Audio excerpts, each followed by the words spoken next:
Madame, Messieurs, bonjour. Le croissant de lune est mince, fragile, à peine visible dans l'immensité du ciel. Pourtant, c'est sur lui que repose le début depuis hier, 1er mars, d'un mois de foi et de purification. À chaque veille de Ramadan, un même rituel se répète. Dans l'attente de la première lueur du croissant lunaire, les regards se lèvent vers le ciel, scrutant l'invisible, espérant une certitude. Mais au lieu de l'unité sacré qu'inspire ce mois de jeûne et de recueillement, c'est souvent le doute qui s'installe. Deux voix, deux annonces, deux départs pour un même chemin spirituel. Cette année encore, le désordre persiste. D'un côté, la Commission nationale du croissant lunaire, dépositaire d'une tradition et d'une autorité reconnue par les institutions, le ministère de l'administration territoriale notamment. Et de l'autre, le Conseil national ou bien le Conseil camerounais du croissant lunaire qui revendique aussi la légitimité, clamant l'efficacité de son matériel de pointe, mais pourtant mal aimé par le gouvernement. Désormais, la Commission nationale de croissant lunaire, elle aussi, est suréquipée de matériel. Entre science et foi, entre coutume et modernité, la question reste entière. Pourquoi les musulmans du Cameroun ne parviennent-ils pas à s'accorder sur un même horizon à chaque début du jeûne?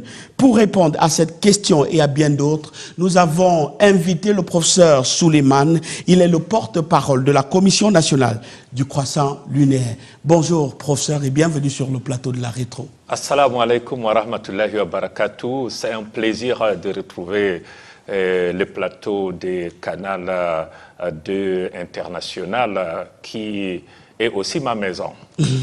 Et qui a fait peau neuve entre-temps. Effectivement.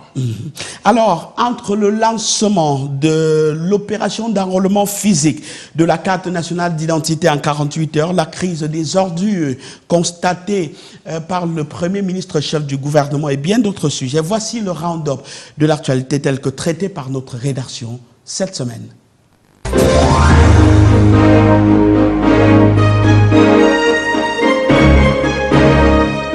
Blanc-Boman, un des quartiers de l'arrondissement de Yaoundé 4e, où le sous-préfet vient d'ordonner la fermeture de 188 églises dites de réveil. Nous sillonnons la zone ce jeudi, plus de 10 temples visités, aucun scellé, mais tous sont fermés. Pas l'ombre d'un homme de Dieu ou d'un fidèle. Ici, par exemple, le voisinage nous fait savoir que le lieu de culte sans cesse bruyant n'a pas ouvert ses portes depuis environ une semaine. Dans cette partie du quartier, les églises dites de réveil semblent avoir véritablement fait perdre le sommeil à plus d'un. Te reposer, il n'y a pas les bruits, tous les temps, ce n'est pas vraiment évident. Parfois, c'est du matin jusqu'au lendemain. Nous sommes ici à Don Bosco, le volume peut aller jusqu'après le lycée là-bas. Oui, mais c'est plus intensifié le dimanche. Chaque dimanche, il y a de nouveaux fidèles.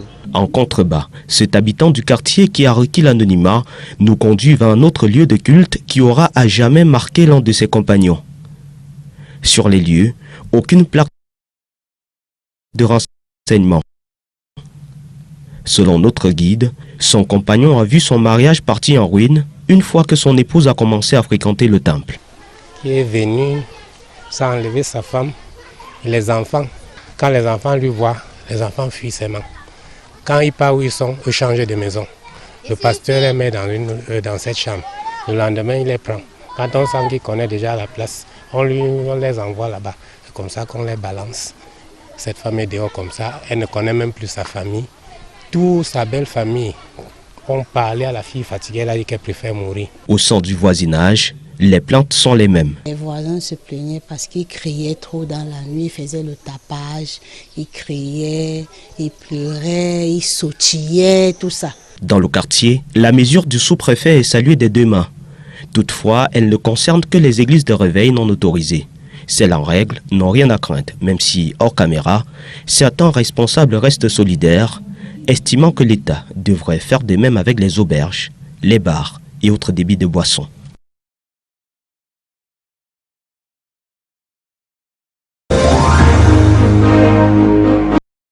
Petit exercice de vérification dans les rues de Yaoundé ce lundi. Personnes jeunes et âgées interpellées pour un simple document, la carte nationale d'identité. À la place, des récépissés qui datent Et le récépissé là est même déjà périmé. Et là où je suis là, je ne sais pas sur quel pied danser. Hein. Depuis 2021 que j'ai fait établir ça, j'ai même dû refaire un autre récépissé. Jusqu'à présent, il n'y a pas toujours de carte. Même pour les enfants, tout ça, rien. Jusqu'à aujourd'hui, il n'y a pas. Jusqu'à présent, j'ai toujours mon récépissé avec moi. C'est depuis 2021 qu'on ne fait que proroger. Proroger le récépissé est devenu une habitude, presque un rituel pour ces demandeurs de l'ancien modèle de la CNI. Chacun traîne son bout de papier, renouvelé au fil des mois, des années parfois. Dès que l'espace finit, on nous donne le papier, on sort et puis on colle, on met le cachet. Ça a déjà l'épaisseur comme ça. Ça fait environ 10 ans que j'ai ce problème. Quand je fais la carte, ça ne sort pas. J'ai fait à 10e, j'ai fait à... vous appelez quoi? On appelle quoi là? Gare, au pont de la gare. 2 fois. On m'a envoyé un temps à Amban. On part, on fait des choses, rien. Et après avoir établi ça, ça a tapé au moins 4 ans. Hein? Tous les jours, j'étais au commissariat pour demander ce que je dois faire. Il n'y avait pas de solution. Jusqu'à maintenant. Le temps s'en est allé. Derrière lui, des visages fatigués, des citoyens pris en otage par un système qui trop souvent leur échappe. Mais voici qu'un vent nouveau souffle. Une CNI en 48 heures, promesse d'un futur plus fluide. Beaucoup veulent y croire, même si la méfiance reste de mise. On ne peut rien attendre, mais sinon c'est tellement gênant. Moi, je suis même fatigué de passer à chaque fois, regarder.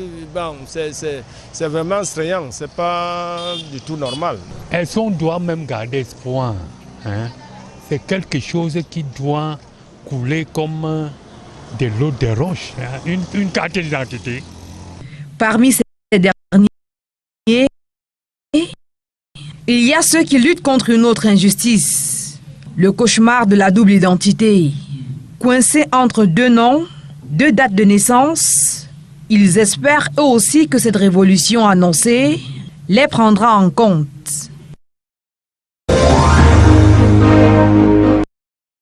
Ici-bas, le cœur vibrant de l'économie camerounaise. 2 jours durant, 1001 intelligences ont été mises à l'épreuve du dialogue, tissant ensemble les fils d'un avenir commun entre l'État et le secteur privé. 8 ateliers pour sonder les profondeurs de cette alliance féconde. Une centaine de recommandations précises et 3 résolutions majeures énoncées et solennellement adoptées. La première serait d'adapter la stratégie nationale de développement aux dynamiques de notre environnement économique pour la rendre beaucoup plus adaptée aux défis qui sont les nôtres. La deuxième serait une restructuration du dispositif de mise en œuvre, mais également de suivi et évaluation de la stratégie, suivant un modèle participatif qui associerait pleinement le secteur privé. Et enfin, ce serait de suggérer à son Excellence le Premier ministre chef du gouvernement de mettre en place un comité participatif qui serait dédié au monitoring des recommandations que nous venons de lire ci-dessus. Pour cette cérémonie de clôture, le Premier ministre délègue sa voix au ministre de l'économie, lui-même acteur central de ces assises décisives de Yaoundé. Je voudrais tout simplement prendre acte des recommandations qui viennent d'être lues et adoptées par l'ensemble des participants à ces premières rencontres économiques du Cameroun. Je vous garantis que ces recommandations seront portées à la très haute attention de M. le Président de la République, son Excellence Paul Biya, après que le gouvernement ait étudié leur faisabilité institutionnelle, financière et juridique, ainsi que leur ordre de priorité. Le groupement des entreprises du Cameroun, GECAM, célèbre le succès éclatant de cet événement porté par l'engagement sans faille de l'ensemble des parties prenantes. Je suis tellement impressionné de la force, de la qualité des hommes de cette République. Soyez fiers de vous. Vous êtes la véritable richesse de ce pays. Désormais, le GECAM entend inscrire cette initiative dans le temps. Les prochaines rencontres économiques du Cameroun sont déjà annoncées pour mars 2026, marquant ainsi la naissance d'une tradition.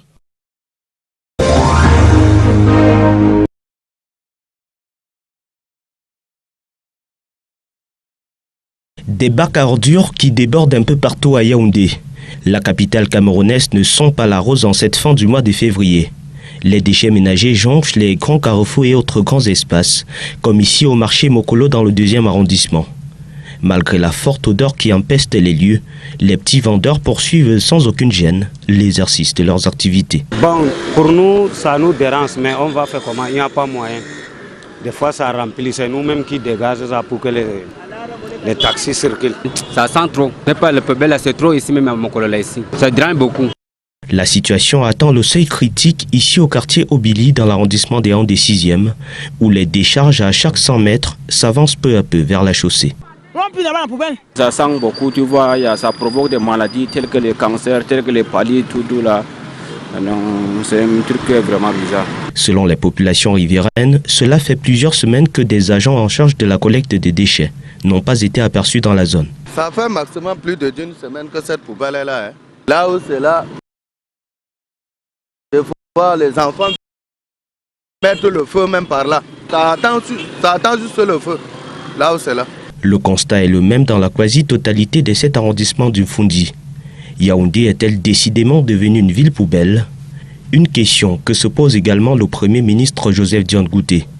Au cours d'une réunion interministérielle mardi 25 février 2025, le chef du gouvernement a interpellé principalement les autorités municipales à prendre leurs responsabilités.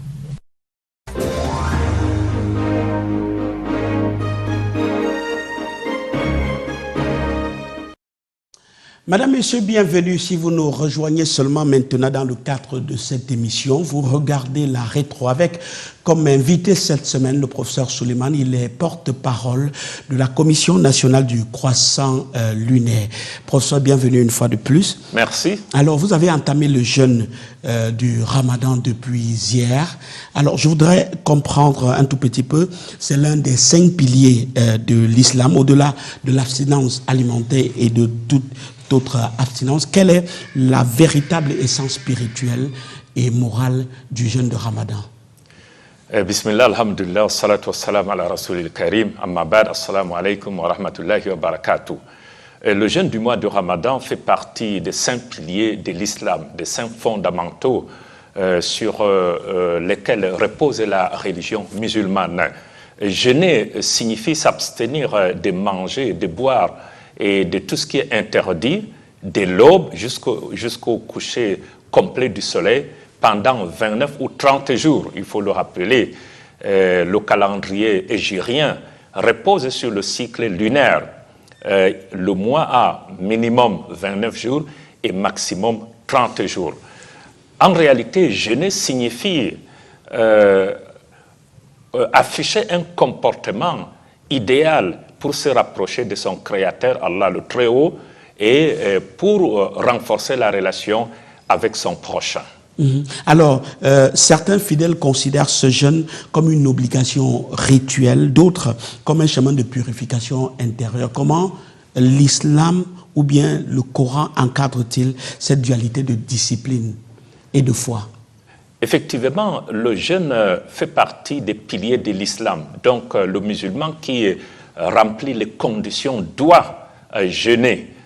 Mais comme vous le savez, il y a des personnes qui sont dispensées du jeûne, notamment la femme en période de menstrues ou de lochis, le voyageur, le malade, le vieillard affaibli qui n'a pas suffisamment de ressources physiques pour faire face au jeûne. Donc, pour certaines personnes, le jeûne est une obligation. Pour d'autres, c'est une recommandation. C'est le cas, par exemple, d'un enfant qui n'a pas encore atteint la puberté. Il peut jeûner, il aura sa récompense, mais ce n'est pas une obligation pour lui. Mais le musulman qui remplit les conditions doit jeûner parce que c'est une obligation, c'est une prescription que nous retrouvons dans le noble Coran. Allah le Très-Haut dit شهر رمضان الذي أنزل فيه القرآن بينات من الهدى والفرقان فمن شهد منكم الشهر فليصم. La dernière partie de ce passage du noble Coran, Allah dit quiconque est témoin de ces mois, c'est-à-dire quiconque est présent en ces mois, qu'il jeûne. Donc c'est une obligation coranique, mais aussi le prophète Mohammed, que la paix soit sur lui, a cité le jeûne comme faisant partie des cinq piliers de l'islam. Alors, on est dans un monde où le rythme de vie va tellement vite. Comment vous arrivez à préserver la dimension spirituelle, justement, de ce jeûne-là face aux contraintes de la modernité aujourd'hui? Allah, le Très-Haut, dans le noble Coran, il dit « Wa ma khalaqtul jinna wal insa illa liya'budun » Je n'ai créé les djinns et les humains rien que pour qu'ils m'adorent. Donc le jeûne en tant que pilier de l'islam constitue l'un des éléments phares de cette adoration. Évidemment, l'homme est une entité psychosomatique. La dimension spirituelle est là, la dimension physique, mais jamais la dimension physique ne devra prendre le dessus sur la dimension spirituelle. Parce que la mission de l'homme dans ce bas monde, selon l'islam, c'est d'adorer Allah subhanahu wa ta'ala. Et quelle que soit l'évolution du temps, il devra donc conserver cette dignité religieuse. Il doit être à même d'adorer correctement son Seigneur parce qu'il ne sait pas quand est-ce qu'il va abandonner ce bas monde. Et après la mort, évidemment, il va rendre compte de sa mission. Donc vous comprenez qu'en fait, malgré l'évolution de la société, malgré l'évolution de la technologie et autres, le musulman devrait donc parvenir à établir un équilibre vital entre le temporel et le spirituel. Alors, on sait que l'unité du jeûne de Ramadan est un peu comme un idéal de la communauté musulmane. Quelle est la position de l'islam face un peu entre pays? C'est-à-dire, ce n'est pas coordonné. Au Cameroun, ce n'est pas la même date qu'au Sénégal, ce n'est pas toujours la même date qu'en Arabie Saoudite, par exemple. Effectivement, c'est ce qui constitue la richesse de l'islam. Mais les gens ne le comprennent pas.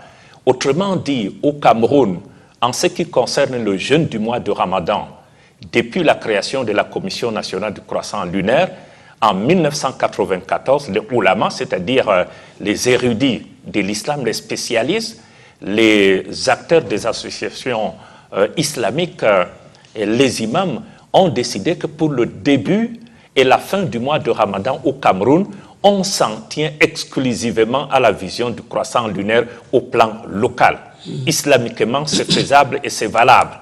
Par contre, pour la fête, la célébration de la fête des sacrifices, on s'allie à l'Arabie Saoudite parce que nous sommes liés par un événement important, le jour de Arafat, c'est-à-dire le jour qui précède le jour de la fête des sacrifices. Comme vous le savez, les pèlerins camerounais vont en Arabie Saoudite pour accomplir le Hajj. On ne saurait donc avoir deux Arafat. Bien, il y a aussi des pays qui ont choisi s'aligner à l'Arabie Saoudite. C'est le cas par exemple du Tchad. Au Tchad, il suffit que l'Arabie Saoudite, par exemple, voit le croissant lunaire pour qu'on décrète le jeûne. Les deux positions sont acceptables, sont valables dans l'islam. Il ne s'agit pas d'une contradiction. Il s'agit d'une richesse que chaque pays peut exploiter. Je termine en prenant un exemple simple. Vous avez l'Arabie Saoudite qui a comme voisin, entre autres, l'Égypte et le Soudan. Il peut arriver qu'on entame le jeûne en Arabie Saoudite et qu'en Égypte, ce n'est pas le cas. Il ne s'agit pas d'une divergence, mais plutôt d'une différence tolérée, acceptée par l'islam, et ce qui fait la diversité et même la beauté de cette religion. Vous avez cité, professeur, certaines personnes qui sont dispensées de ce jeûne-là, mais moi, particulièrement, je pense aux personnes âgées et aux malades qui ne peuvent pas supporter, s'abstenir de manger, de boire de l'eau, de prendre autre chose dans le cours de la journée. Comment ils font? Est-ce qu'ils ne culpabilisent pas? Non, loin s'en faut. Une fois, cela traduit la miséricorde d'Allah subhanahu wa ta'ala. L'islam, c'est une religion du juste milieu, une religion dans laquelle Dieu n'impose à aucune âme ce qu'elle ne peut supporter. C'est donc le cas du malade. En islam, le malade a l'autorisation de ne pas jeûner. Même le voyageur, parce que vous savez, quand vous voyagez, vous êtes parfois dans des conditions inconfortables, même si vous voyagez dans un avion, dans un bus climatisé et autres, vous avez la possibilité de suspendre le jeûne le temps de votre voyage. C'est le cas d'un enfant qui n'a pas encore atteint la puberté. C'est le cas de la femme qui est en période de menstrue. Elle ne jeûne pas, mais elle va rattraper. Et c'est aussi le cas du malade. Effectivement, quelqu'un qui ne se sent pas bien, parce que le jeûne, c'est à la fois un acte spirituel, mais aussi physique. Passer toute une journée sans manger, sans boire, c'est une épreuve. Et pour faire face à cette épreuve, il faudrait effectivement, n'est-ce pas, être bien portant. Donc cela fait partie de la miséricorde. Et concernant le malade, il y a deux situations. Il y a le malade ponctuel, c'est-à-dire c'est une maladie qui est arrivée et qui va partir. Vous suspendez le jeûne le temps que vous êtes malade. Et quand on dit malade, c'est à vous d'apprécier. Si en jeûnant, si le malade en jeûnant ne se sent pas à l'aise, il devra donc suspendre le jeûne. Le deuxième cas, c'est le malade chronique. Ce matin, à la mosquée, nous avons cité le cas, par exemple, d'une personne atteinte de la tuberculose ou bien du sida et qui doit prendre les médicaments matin, midi et soir. Cette personne, pour les maladies chroniques, l'islam vous dispense définitivement et complètement du jeûne. Et pour chaque jour de jeûne non accompli, on vous demande tout simplement en guise de compensation de nourrir un pauvre. Super. Alors, on va entrer un peu dans la Commission nationale du croissant lunaire. C'est un organe dont vous êtes le porte-parole. C'est une commission qui a été instituée pour garantir une observation rigoureuse et de la Lune pour éviter toute confusion. De façon précise, quel est le rôle de la commission dans l'observation de cette lune-là? Comment vous procédez? Bien. En islam, pour entamer le jeûne, il y a 3 éléments essentiels. Premièrement, l'observation. Vous avez vu, si vous avez observé le croissant lunaire, il devient une obligation pour vous d'entamer le jeûne. Deuxième élément, deuxième piste, on a observé le croissant lunaire. Si l'information est crédible, eh bien, vous allez justement entrer en jeûne. Et à ce niveau, les oulémas, c'est-à-dire les érudits musulmans, ont tranché. Depuis 1994, ils ont dit que si à l'intérieur du Cameroun, le croissant est aperçu, quel que soit l'endroit, si l'information est crédible, cela va engager tout le Cameroun. Au-delà du Cameroun, ça ne va pas nous engager. Donc, soit vous voyez le croissant, vous entrez, n'est-ce pas, dans le jeûne, soit on a vu, l'information est crédible. Dernière piste, le mois a atteint 30 jours. Une fois que le mois a atteint 30 jours, on ne cherche plus le croissant lunaire parce que le mois islamique ne peut excéder 30 jours. Voici les 3 pistes qui sont utilisées pour commencer. Et ces 3 pistes reposent sur un fondement juridique cher à l'islam, que les savants convoquent toujours en ce qui concerne le jeûne. C'est cette célèbre parole du prophète Mohammed, que la paix soit sur lui, selon laquelle « Jeûnez et rompez le jeûne à la vue du croissant. S'il est voilé, complétez à 30. » Point. Donc, voilà comment est-ce que les musulmans déterminent le début et la fin, pas seulement du mois de Ramadan, mais de tous les autres mois. Et je termine en disant qu'en fait, il faudrait savoir que le calendrier lunaire islamique, n'est-ce pas, le calendrier hégirien, repose sur le cycle lunaire. Les jours ne sont pas connus d'avance. Ce n'est pas comme le calendrier solaire ou grégorien qu'utilisent les chrétiens. Aujourd'hui, on peut vous donner la date du 1er janvier de l'an 3000, si vous voulez. C'est figé. Mais là-bas, il faut attendre le soir du 29e jour pour savoir si exactement, certes, il y a des calendriers.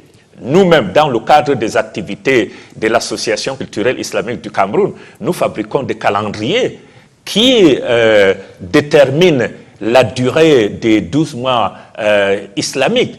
Il y a aussi des prévisions qui sont faites, mais attention, on dit toujours aux fidèles, ce calendrier est à titre indicatif. On peut avoir un jour, 2 jours de décalage, parce qu'il y a possibilité d'avoir 2 mois qui se suivent, qui ont 29 jours.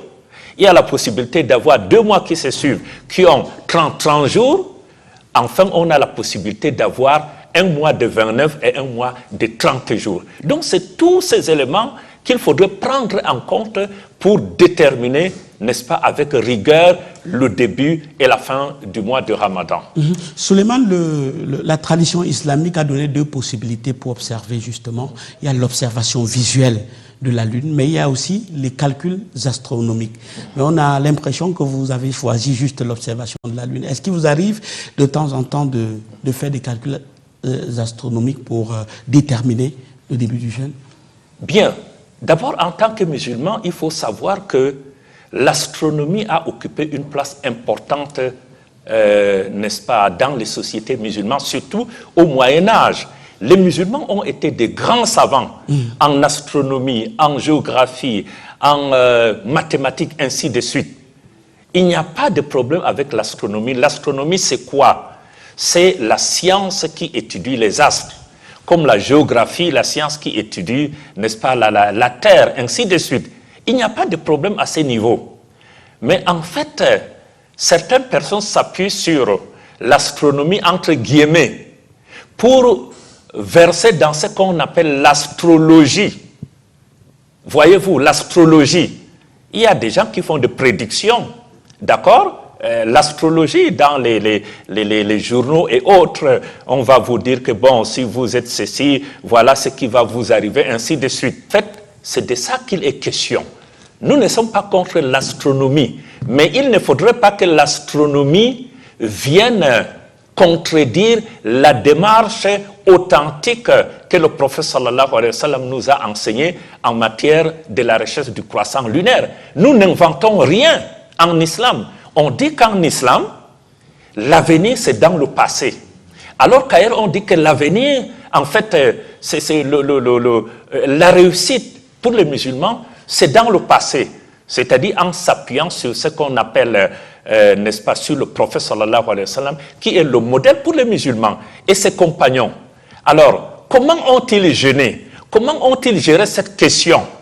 Donc, il y a des gens aujourd'hui qui se cachent derrière l'astronomie pour faire des prévisions fantaisistes. Je prends un exemple. Pour faire des prévisions fantaisistes, je prends un exemple. Voilà le mois de Rajab qui vient de finir. Le mois de Rajab qui vient de finir.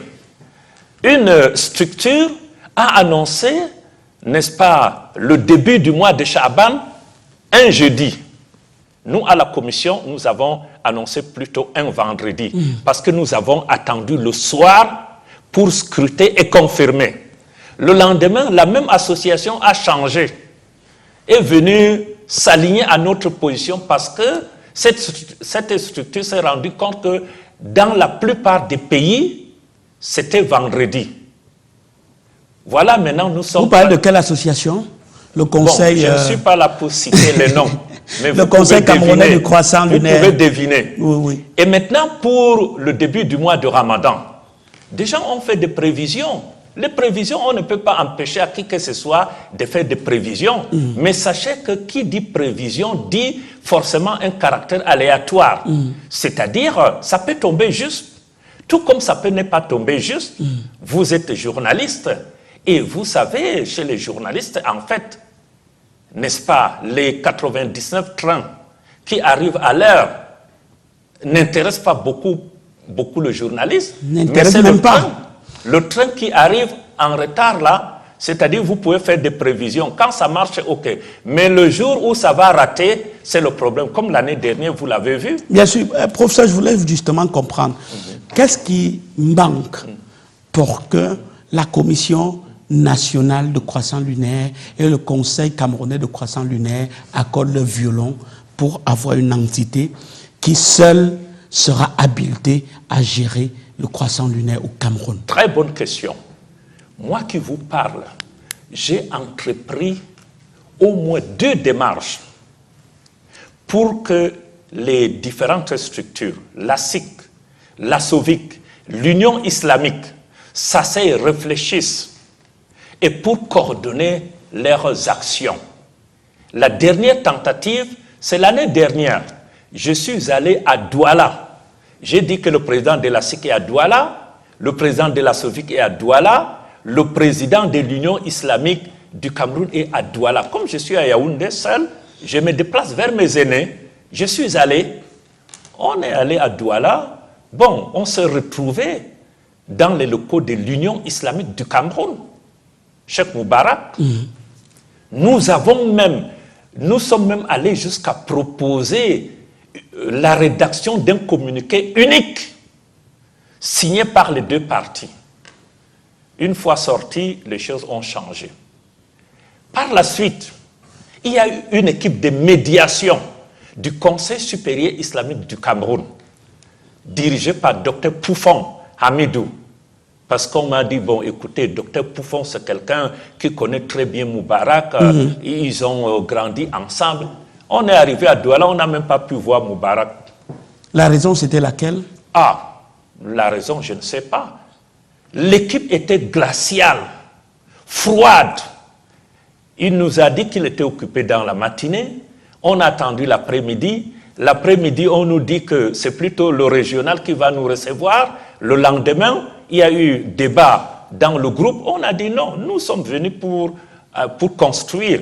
Acceptons rencontrer même le régional. Le lendemain, même le régional, nous ne l'avons pas rencontré. Donc, moi, j'ai compris qu'en fait, les gens ne veulent pas de cette unité. Ils ne veulent pas de cette vérité.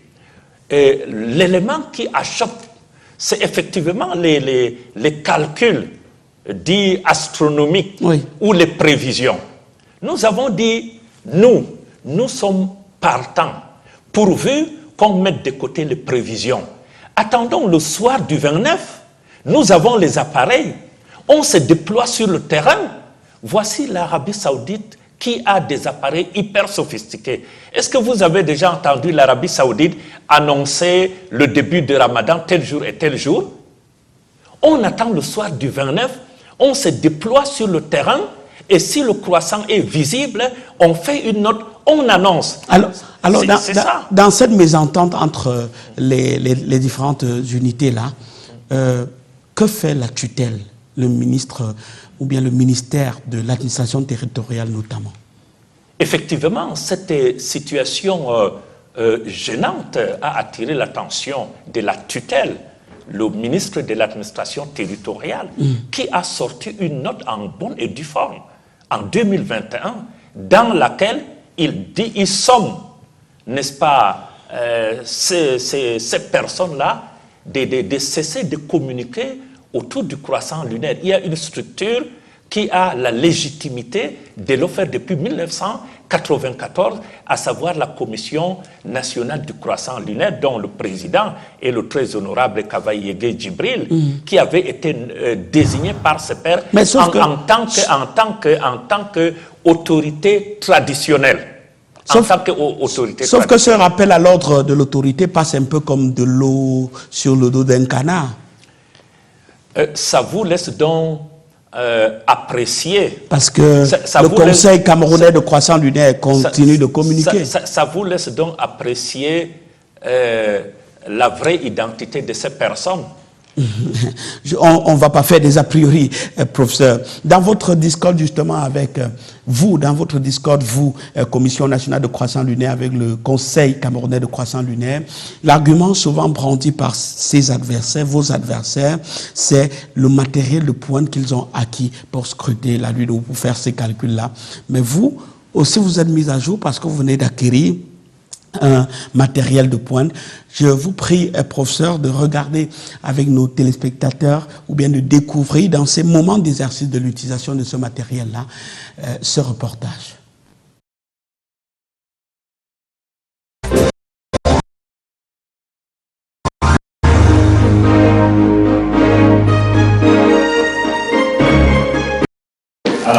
Une chose est d'acquérir du matériel, l'autre est de savoir l'utiliser. Il y a 1 mois et demi, la Commission nationale du croissant lunaire se dotait de ces télescopes dernière technologie. Mais comment scruter le ciel sur les équipes censées les manipuler n'ont aucune notion sur leur fonctionnement. Tout le sens de l'atelier de formation ouvert ce 22 février à Yaoundé. Je remercie les organisateurs parce que ça va permettre aux gens d'apprendre déjà à utiliser et de comprendre le fonctionnement de ça. Et c'est vraiment très intéressant. Content de travailler avec efficacité et nous les prions de nous accompagner et nous demandons aussi à la communauté musulmane de nous faire confiance. La formation comporte 2 volets, l'un théorique et l'autre pratique. Nous avons un volet théorique qui concerne la relation entre l'islam et le calendrier hégirien. Et nous avons le volet technique pour initier les participants à l'utilisation d'un télescope. Ces 2 éléments vont permettre justement à nos équipes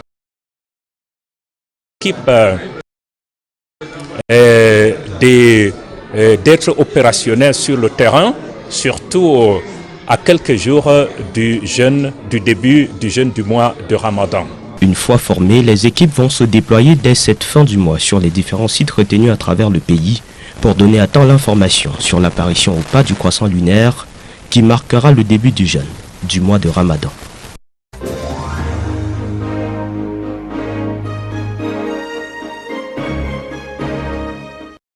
Et on y est, nous sommes au début de ce jeûne du mois de Ramadan-là.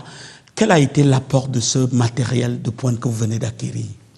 Tout d'abord, je voudrais remercier le Conseil supérieur des affaires islamiques du Cameroun, COSAIC, à travers son président, Dr Abdelkarim Abou, qui a bien voulu gratifier la commission de 3 télescopes hyper performants. Nous avons, les 3 télescopes sont implantés à Yaoundé, à Douala et à Kousséri. Tout à l'heure, vous parliez de nos adversaires. Non, ils ne sont pas nos adversaires, c'est nos frères, voyez-vous. Mais avec qui vous avez des points de vue différents. Exactement, ouais. exactement, des approches différentes. Ouais. Des approches différentes.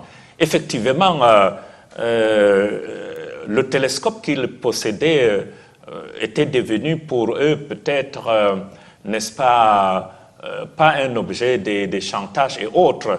Bon, en fait, pour dire que si vous n'avez pas de télescope, vous ne pouvez pas. Alors, on a voulu donc aller dans cette logique aussi pour leur dire que nous aussi, nous pouvons acquérir. Et aujourd'hui, nous, on a 3. Donc, eux, ils n'ont qu'un seul télescope. Donc, je peux dire que pour le moment, n'est-ce pas, hein, vous avez pris le dessus.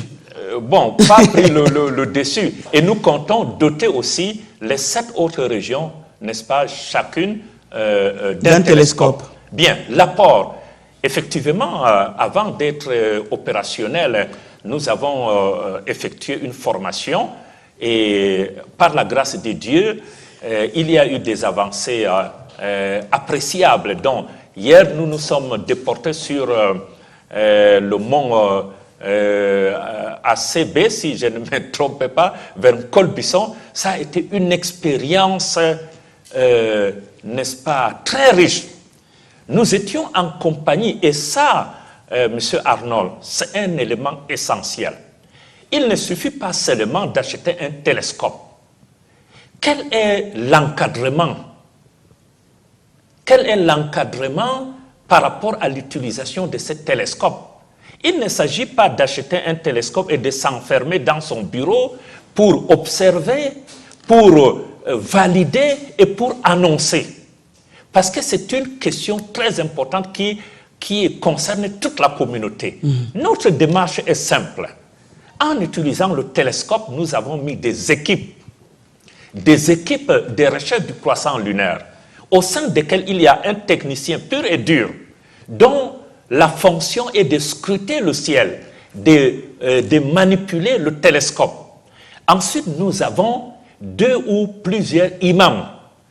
Si le technicien observe le croissant, l'imam vient donc, n'est-ce pas, confirmer qu'effectivement, on a vu.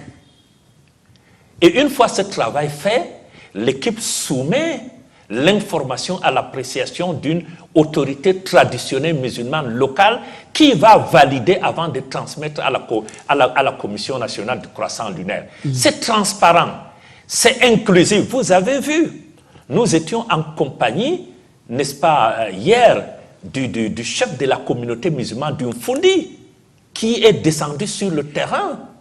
Nous étions accompagnés du sous-préfet de Yaoundé 7. Nous étions accompagnés des imams pour que la chose soit transparente. Mais les autres qu'ils nous disent, comment est-ce qu'ils, avec qui valide, qui regarde, qui proclame, c'est autant d'éléments. Donc je crois qu'avec le temps, on va se perfectionner en s'appuyant sur ces appareils. Mais, et c'est très important, ces appareils ne viennent pas supprimer la recherche à l'œil nu. On va utiliser les deux. Parce que la recherche à l'œil nu, c'est une tradition chère à l'islam. On va continuer les deux approches sont complémentaires. Telle est notre méthodologie. Alors, je voudrais comprendre, au-delà de tous les aspects que vous avez relevés ici, est-ce que cette divergence-là qu'il y a souvent entre vous et le Conseil camerounais du croissant lunaire, est-ce que cela impacte la communauté musulmane? Au départ, est-ce que la division est ressentie? Au début, ça impactait la communauté, bien sûr. Quand vous sortez un communiqué, vous dites qu'aujourd'hui, c'est le début ou c'est la fête, et qu'un autre groupe sorte pour dire le contraire, ça impacte. Mais Dieu merci, aujourd'hui, au sein de la communauté musulmane, on sait qui est qui. Vous avez vu les images. Il y a une adhésion massive. Parce que dans notre démarche, les piliers, ce sont les autorités traditionnelles. Ensuite, il y a les imams. Puis, il y a d'autres acteurs. Donc, c'est tout ce beau monde qui se met ensemble pour travailler. Donc, aujourd'hui, en fait, la preuve en est que quand nous annonçons, les gens ne cessent de nous appeler. Et aujourd'hui, tout le monde, les regards sont essentiellement tournés vers la Commission nationale du croissant lunaire. Pourquoi? Parce que les prévisions que font certaines personnes nous ont entraînés dans le désordre. Je prends le cas du dernier Ramadan. Comme vous le savez, bien sûr, la fête a été annoncée alors qu'en réalité, il n'en était pas le cas. Vous avez la fin du mois de Rajab. Il y a eu 2 dates. Il y a eu 2 dates. On a annoncé jeudi. Après, nous, on a annoncé vendredi. Les gens se sont recroquevillés. Et même pour le jeune qui commence, prenez le communiqué du CCL. Parce qu'il faut dire les choses clairement. Regardez les dates. Ils ont mis 28 février, ce qui est normal pour la date d'hier. Mais regardez la date islamique. Ils ont mis le 30 Chaban. Or, nous sommes le 29. Qu'ils nous disent donc d'où sort le 30. Si le mois a commencé jeudi, ça veut dire qu'ils ont vu la lune. Et s'ils n'ont pas vu des lunes, ils ont fait cette proclamation, ça veut dire qu'il y a une tricherie. Il y a une tricherie. Il ne faut pas que le télescope soit en fait un élément pour tromper la communauté. C'est pour cela que nous allons même d'ailleurs proposer au CCL. La Commission nationale du croissant lunaire est prête à dépêcher 2 ou 3 personnes pour les assister au moment d'observer le croissant lunaire.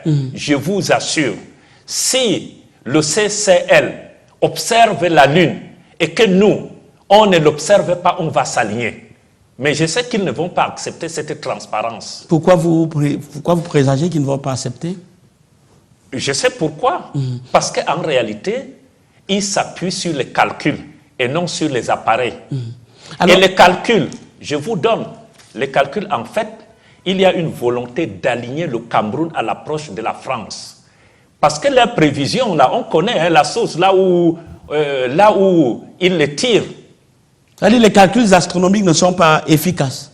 En fait, du moins, pas autant efficaces que l'observation. En France, avec l'islam de France, le concept islam de France, ils arrêtent la date du début et de la fin du mois de Ramadan sans toutefois s'en tenir à la vision, en s'appuyant sur les prévisions, les calculs.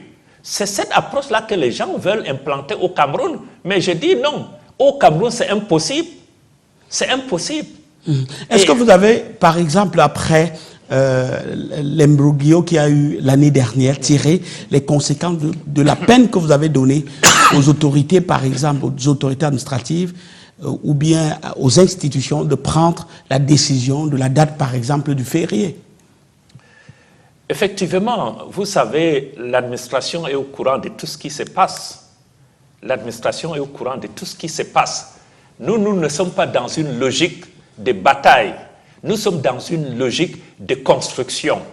Si les choses sont transparentes, par exemple la vision, on constitue des équipes avec des imams, avec des techniciens, les autorités traditionnelles sont impliquées, nous serons preneurs. Mais quand il s'agit de s'enfermer dans une maison pour voir, valider, proclamer, en mettant la communauté musulmane de côté, je dis que ce n'est pas juste. Ce n'est pas juste. Donc, à l'administration de faire son travail, nous, notre principal outil, notre principale arme, c'est la sincérité. Nous faisons ce travail pour Dieu. Nous ne sommes pas payés.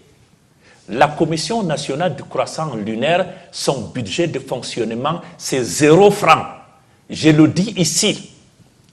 Si quelqu'un m'a déjà donné 5 francs, en commençant par le président même de la Commission nationale du croissant lunaire, ou le président de la SIC, ou quelqu'un d'autre, qu'il vienne me dire le contraire. C'est du bénévolat alors? Ce n'est pas une manière de les indexer. Oui. C'est une manière de dire que ce travail que nous faisons, c'est un travail bénévole. Les gens ont parlé d'un budget de ceci ou de cela. J'attends qu'ils viennent, qu'ils m'apportent les preuves. Et la tutelle ne vous soutient pas? En fait, c'est un travail, n'est-ce pas, que nous faisons pour Allah subhanahu wa ta'ala. Est-ce que la tutelle vous soutient, professeur Souleymane? La tutelle, le soutien moral, il est là. Le soutien moral, c'est ça. Mais donc il n'y a pas de soutien financier? Soutien matériel, financier, il n'y en a pas.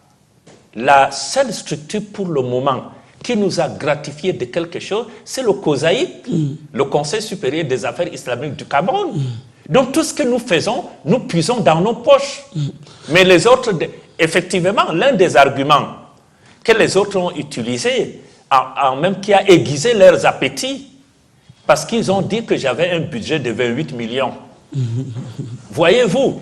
Alors ils pensaient qu'en créant une structure parallèle, il allait mettre la main sur cette manne financière. Malheureusement, il n'y a rien. Il n'y a rien. Et puis aussi, moi je dis soyons sérieux. Soyons sérieux parce que nous servons la communauté musulmane. Quelqu'un ne peut pas être un sympathisant ou bien d'une tendance comme le groupe Ahmadiyya. Je le dis à haute et intelligible voix. Et venir pour annoncer aux musulmans le début et la fin du mois de Ramadan. On est dans quelle république?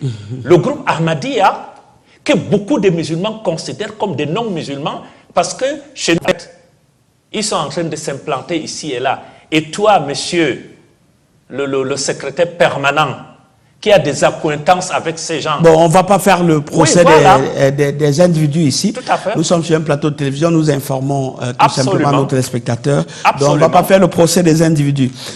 Vous savez, professeur, ça c'est une période à laquelle le ravitaillement et la disponibilité des denrées est une équation pas facile. Je vais vous proposer cet autre reportage qui justement nous plonge dans ce ravitaillement-là et le quotidien à la veille de ce Ramadan.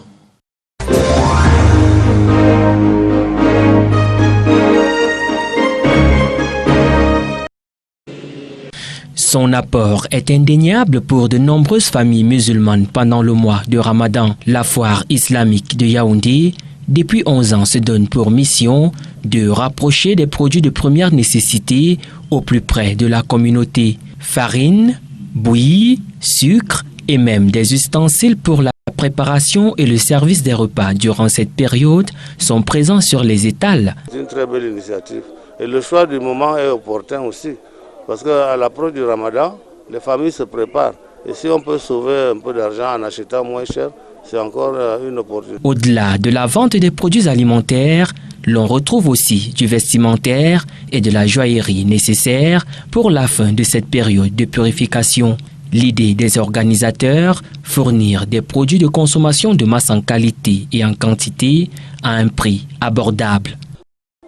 Pour tout le monde qui veut des bons plans, chacun qui souhaite acquérir des produits de première nécessité comme le riz, le sucre, l'huile, etc. à des prix préférentiels, de faire un tour au CAMEX. C'est aussi l'occasion de renforcer les connaissances religieuses des membres de la communauté grâce à des conférences et ateliers sur des sous-thèmes divers et variés tels que l'enseignement de l'islam, état des lieux.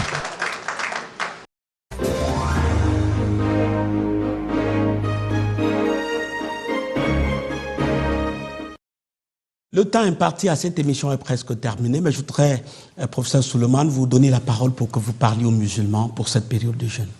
Tout d'abord, j'invite mes frères et mes sœurs musulmans à profiter de cette manne, à profiter du mois de Ramadan pour renforcer leurs relations avec Allah subhanahu wa ta'ala et leurs relations aussi avec les prochains.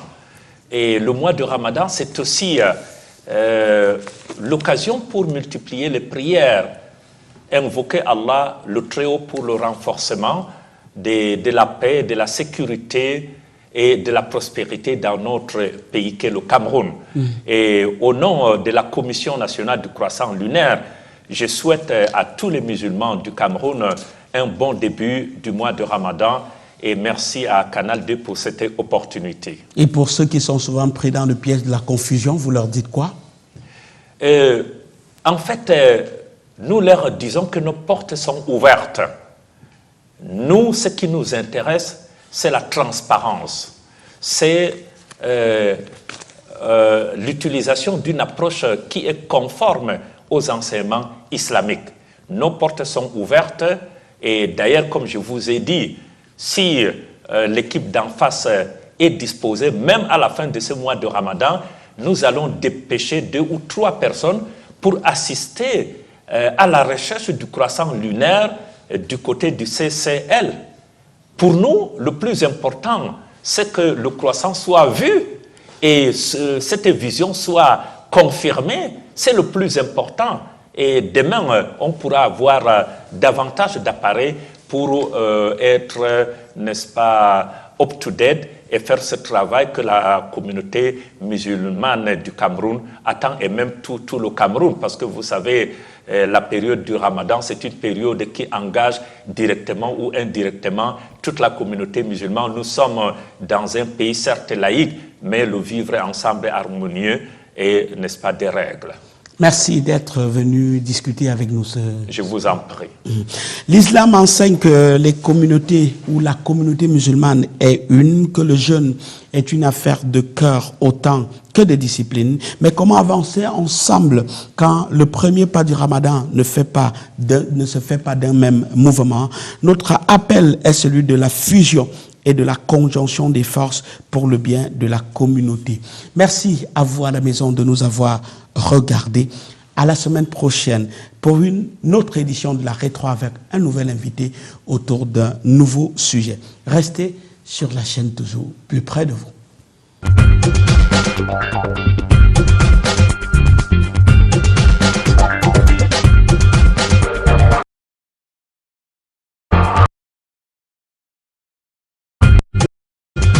Thank you.